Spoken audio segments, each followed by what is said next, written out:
So what if the reason you can't land your dream job or find the right co-founder has absolutely nothing to do with your resume? Right. And what if it has everything to do with the fact that, you eat poorly or you doubt your own education, or maybe you just use your hobbies as a place to hide? I mean, it sounds completely counterintuitive when you put it like that. It really does. Because we're basically trained to think of professional success as this completely separate silo from our personal baggage, right? Or our daily habits. Yeah, totally separate. But when you look at the reality of how human connections are actually formed, that separation is just a total illusion. It is. And that's exactly why today we are dismantling everything you think you know about networking. Because Yeah. listen, if you hear the word networking and instantly picture like a hotel conference room with terribly patterned carpet, Oh, the worst carpet. the absolute worst, and, lukewarm coffee and sticky paper name tags, you are not alone. Yeah. That old version of networking was just entirely transactional. It felt gross. Very gross. You'd walk into a room, scan for who was quote unquote important, and rehearse an elevator pitch. It felt like this forced, sleazy performance. Well, it was a performance. I mean, for decades, the corporate world taught us to master that exact routine. Climb the ladder. Exactly. Climbing the ladder, hoarding business cards as if they were actual currency, and constantly trying to outposition the person standing next to you. It was essentially a zero-sum game based entirely on individual benefit. But our source material for this deep dive today, which is excerpts from Porter Gale's book, Your Network is Your Net Worth. Which features a really fantastic foreword by Guy Kawasaki, by the way. Yes, exactly. It argues that this sleazy version of networking is just completely dead. Yeah. So our mission today is to rebuild this concept from the ground up into a transformational, values-based practice. A completely new framework. Right. Okay, let's unpack this because Gail is making a huge claim here. Yeah. She's saying that in our modern digital age, your net worth isn't actually your financial portfolio. Right. It's your social capital. And to really understand the mechanics behind that claim, we have to look at the macro shift in the global economy. I mean, the corporate safety net that existed 50 years ago. The whole stay for 40 years and get a gold watch thing. Yeah, exactly. Where you get a pension and a watch. That has been entirely eradicated. The text actually highlights this defining Deloitte survey from 2010. Oh, the 2010 one, yeah. Right. And it found that nearly half of all employees expected to jump ship and look for new jobs the very moment the economy improved. Half of them. That's huge. It's massive. And even more telling, between 1999 and 2010, the share of workers who said they were actually satisfied with their jobs plummeted. It went from 59% down to a dismal 25%. Okay, wait. I need to push back on this for a second. Sure, go ahead. Because just because 3/4 of the workforce hated their jobs during a recession, I mean, that doesn't automatically mean networking is the magic antidote, Yeah. right? Like, if the job market is volatile, couldn't someone just put their head down, learn a new software program, get a new certification, and just kind of upskill their way to job security? Why is social capital the specific answer here? Because hard skills have become deeply commoditized. Interesting. Think about it. If you can learn a software program in a weekend, so can 10,000 other people across the globe. Then they might do the job for half your salary. Exactly. The Deloitte data points to a fundamental breakdown in the social contract between employer and employee. When workplace loyalty disappears, your adaptability is your only true safety net. Right. And adaptability in a complex world requires a web of human relationships. I mean, you cannot upskill your way into a closed-door meeting. That's a great point. And a certification, it's not going to vouch for your character when a company is taking a risk on a new hire. Your best path to job security is yourself, amplified by the people who trust you. That reframes it completely for me. It's like the old way of networking was like collecting trading cards. Trading cards, yeah. Right. You hoarded high-value contacts, shoved them in a binder, and just hope they'd appreciate in value so you could cash them in later. Perfect analogy. But Gail's model feels much more like putting together a band. Oh, I love that. You aren't just looking for warm bodies to fill a quota. You're looking for people with shared passions. People who want to play the same kind of music to create a genuinely collaborative vibe. If we connect this to the bigger picture, digital technology and globalization have fundamentally reduced the degrees of separation between us. We're closer than ever. Right. You can reach almost anyone, anywhere, instantly. So because access is no longer the primary barrier, the rules of the game have totally shifted. The old rules don't apply. No, they don't. Networking has evolved from a transactional numbers game into a transformational process. It is no longer about who you know. What is it about then? It's about who you are becoming as a person. Which brings us to the core aha moment of this material, I think. Your network is essentially a mirror of your self-worth. If I am trying to put together a collaborative band based on shared values, I can't do that if my own instrument is completely out of tune. You'll just make bad music. Exactly. If I have unresolved baggage, I'm going to attract insecure transactional relationships. Because you cannot connect outward authentically if you haven't looked inward first. That's the key. That's Gale's foundational premise, looking inside first, outside second.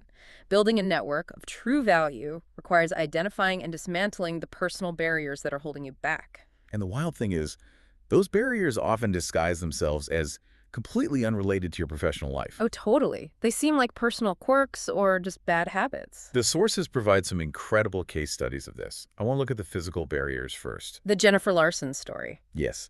Gale introduces a woman named Jennifer Larson. And when they first met, Jennifer was working in IT. Right. And she was eating Cheetos, chain smoking, wearing oversized clothes, and this is crazy, quite literally hiding behind a pager on her belt to avoid face-to-face interaction. She used her physical environment and her habits as a literal shield. A shield, yeah. She actually admitted that her smoking habit was partly a dysfunctional networking tool. Wait, how does that work? She'd go out to the smoking area just to get answers from the guys in her office. Wow. Yeah, but mentally and physically, it was just destroying her self-esteem. So then she makes this radical shift. She drops the cigarettes, signs up for a half marathon, and starts running obstacle courses. Intense obstacle course. We're talking plunging headfirst into ice baths and climbing through mud. And this physical shock to her system sparks a total internal rewiring. It completely changed her. She gains this immense confidence, sheds her old identity, and eventually transitions into a marketing executive role at Virgin America. Which is a huge jump from hiding behind a pager. Huge. And later, she even networks her way into a Harvard Business School business plan contest. But let's look at the actual mechanism here, because running a marathon doesn't teach you how to write a business plan. No, it doesn't. But the physical exertion rewired her baseline of self-efficacy. Tell me more about that. Well, carrying around the physical weight, the lethargy from smoking, the reliance on a pager, those physical barriers were keeping her self-esteem artificially suppressed. Like she was weighing herself down on purpose. Exactly. When you spend your days physically hiding, your brain internalizes the belief that you are someone who needs to hide. That makes so much sense. By forcibly removing those physical barriers through really intense exercise, she proved to her own brain that she was capable of doing difficult things. She built a foundation of self-discovery. Right. That psychological shift is what allowed her to walk into a room, look an executive in the eye, and ask for an opportunity without flinching. Okay, but what if the barrier isn't physical? Let's say someone goes to the gym every day, eats a perfect diet, but still completely freezes up in professional settings. That points directly to psychological barriers, which are honestly significantly harder to spot because they live entirely inside our own narratives. The voices in our head. Exactly. The sources outline the story of Suhail Doshi to illustrate this perfectly. Doshi's story is so fascinating.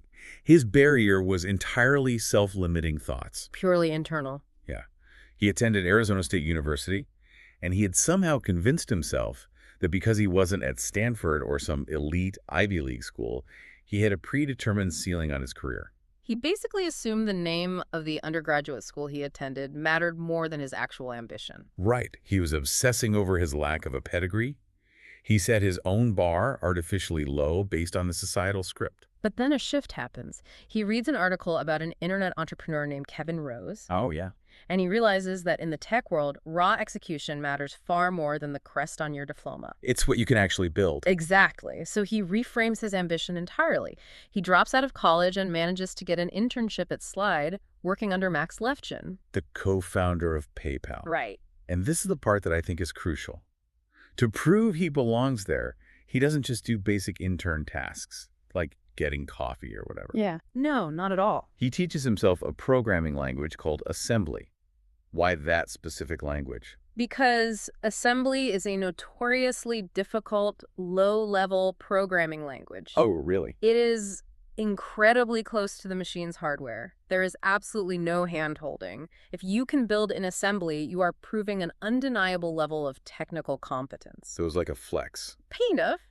Doshi didn't just learn a skill. He used that specific, difficult language as a psychological battering ram against his own inferiority complex. I love that phrase, a psychological battering ram. By mastering it, he obliterated his own self-limiting belief that he wasn't quote-unquote elite enough. And he eventually went on to found Mixpanel, which is a massive analytics platform. He literally had to stop telling himself he didn't belong before he could connect with those elite mentors. Exactly. Here's where it gets really interesting, though. What happens when the barrier isn't just a bad habit like smoking or imposter syndrome about your college degree, but a severe existential crisis? That's a much heavier situation. Right.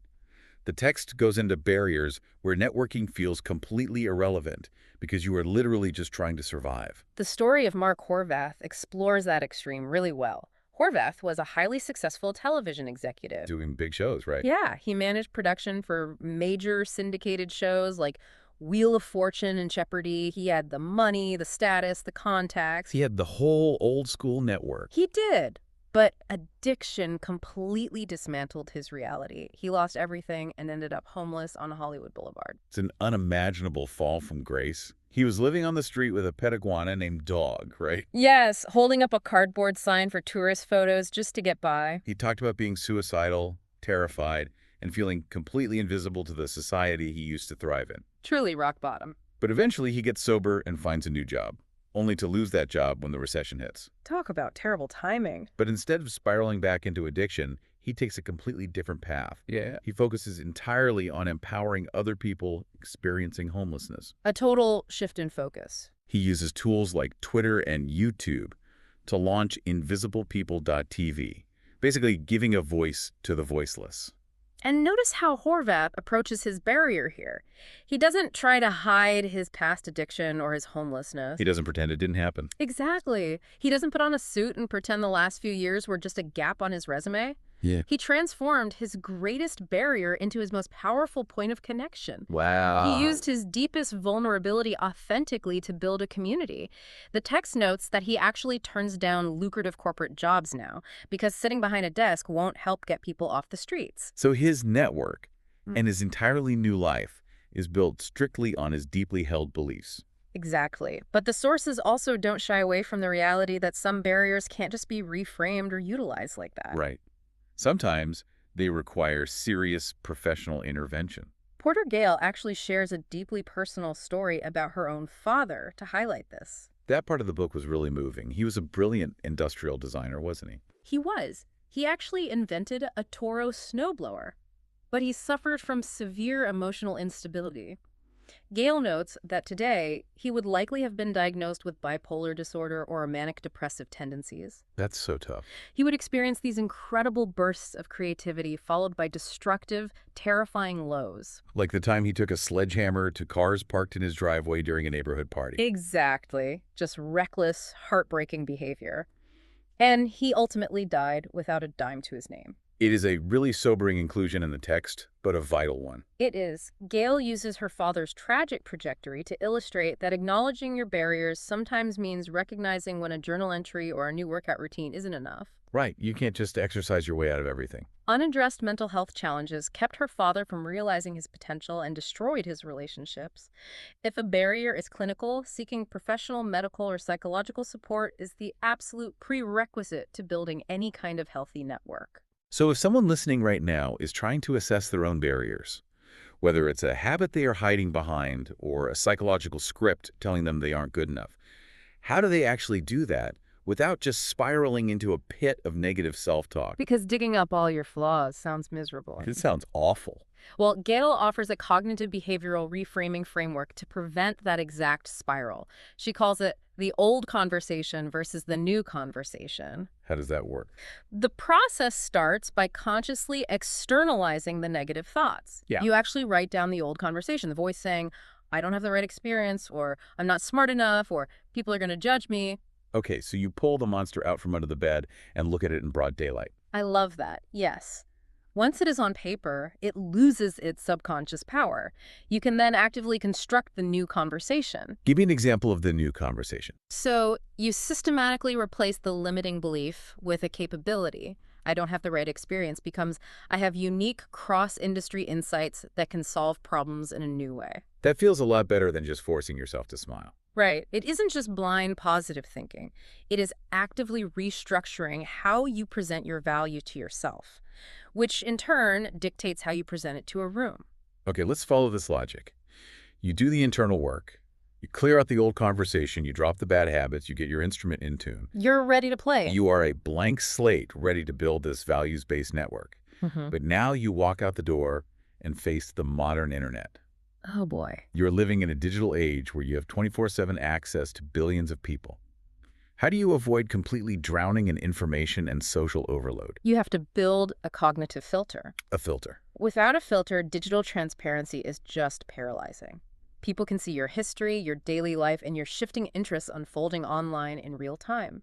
To cut through that noise, Gale introduces a mental model called the funnel test. The visualization of this is incredibly practical. Picture a literal funnel. Right, the wide top and the narrow bottom. Exactly. At the very top, the widest part, you pour in 3 of your core passions. Not 10 things you kind of like, but 3 things you genuinely, deeply care about. Okay. The point where those 3 passions intersect down in the middle is your sweet spot. That sweet spot dictates your daily tone, and ultimately, it funnels down into a highly focused 20-word purpose. The book uses Billy Beane to demonstrate how powerful this filter can be. Oh, from Moneyball. Exactly. If you're familiar with the book or the film Moneyball, you know him as the pioneering general manager of the Oakland Athletics baseball team.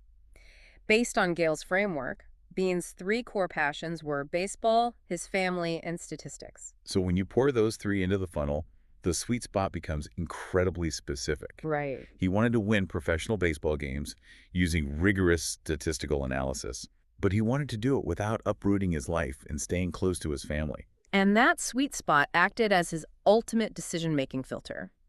It explains why he turned down a historic, massive compensation package to go manage the Boston Red Sox. Most professionals would view turning down that kind of money and prestige as, like, career suicide. Completely. But Beane used his funnel test. Taking the Boston job would have violated his core value of staying near his family in California. Wow. He let his values filter his career trajectory, proving that a values-based network ultimately overrides purely transactional financial gains. Gale actually puts her own life through the funnel test in the text, too. Her 3 passions were storytelling, technology, and health. On the surface, those seem completely disconnected. Very disconnected. But the intersection of those 3 things led her to co-create a massive project called 2 Chicks, 2 Bikes, 1 Cause. That was the big cross-country trip, right? Yeah. She and a friend embarked on a 5,000-mile cross-country bicycle ride to raise awareness for breast cancer. They integrated technology by partnering with Microsoft to build a platform.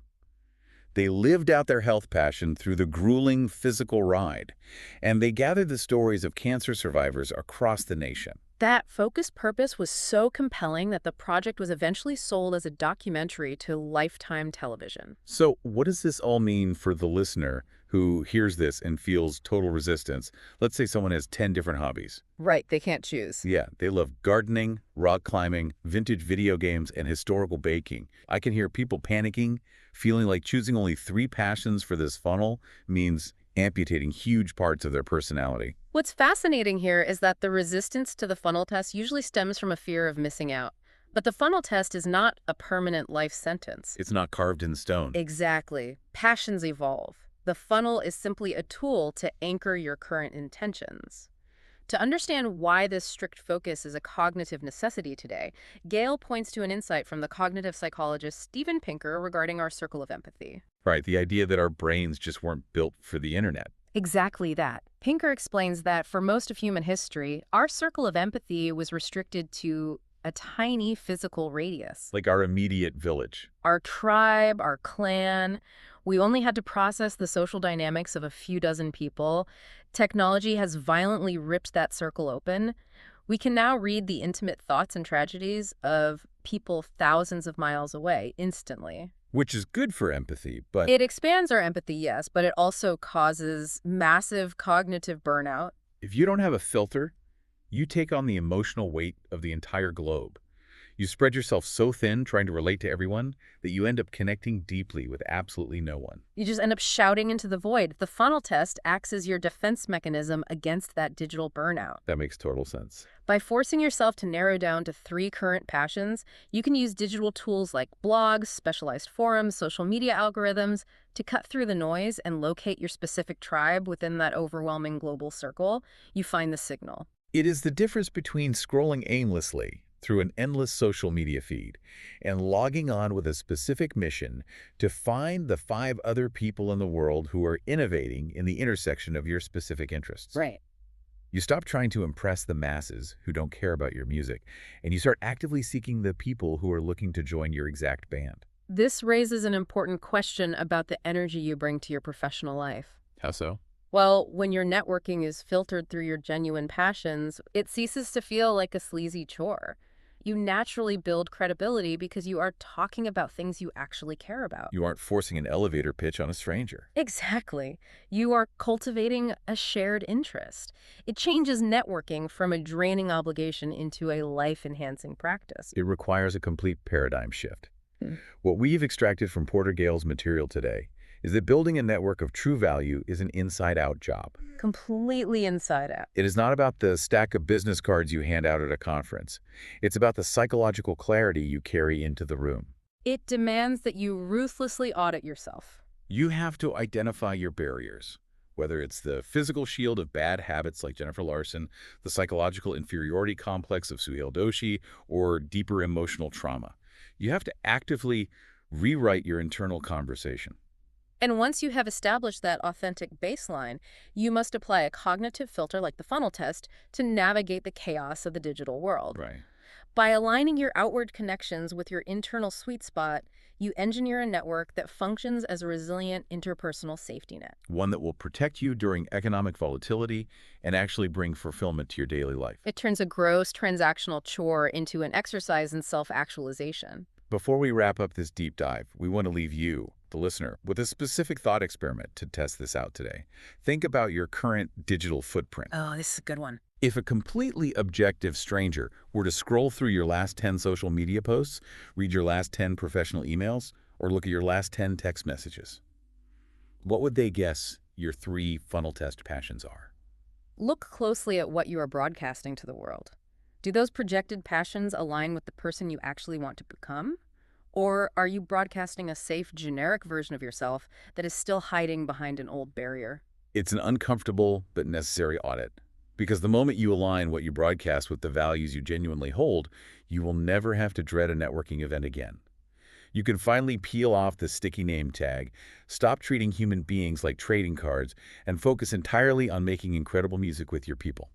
Thank you for joining us on this deep dive. Keep exploring, keep questioning, and we'll see you next time.